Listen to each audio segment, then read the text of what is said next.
नमस्कार, मी प्रबोधिनी गायकवाड. आपण बघत आहात लोकवाहिनी media Maharashtra top 10 bulletin.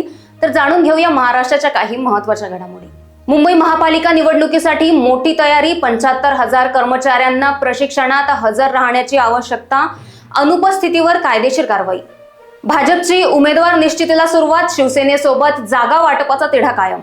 Mumbai महापालिका निवडणुकीत नामनिर्देशन पत्र आता इंग्रजीतही सादर करण्याची मुभा. भाजपमध्ये असंतोष उफाळला. फरांदेंच्या विरोधावर गिरीश महाजनांचे स्पष्ट वक्तव्य. पक्षप्रवेशाचे गणित पुढे. शिवसेना नेत्याचा तिकीट नाकारल्यावर भाजपात प्रवेश. 43 वर्षांचा अनुभव असूनही नाराजी व्यक्त. मुंबई महापालिका निवडणुकीसाठी काँग्रेस तयार. 227 जागा स्वबळावर लढवण्याची तयारी. आघाडीतील 25 जागांसाठी राष्ट्रवादी सोबत चर्चा. पुण्यात दारू आणि 1 कोटी रुपये जप्त. कोंढवा पोलिसांच्या कारवाईत 3 आरोपींना अटक. सुट्टीच्या हंगामात कोंडीची लागण. मुंबई गोवा व मुंबई पुणे द्रुतगती मार्गावर वाहतूक विस्कळीत.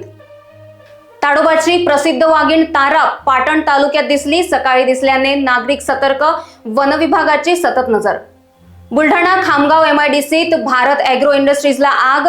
मशिनरी व कापूस बियाण्यांचे नुकसान. महाराष्ट्र टॉप 10 बुलेटिन मध्ये इथेच थांबूया. बघत रहा लोकवाहिनी मीडिया. नमस्कार.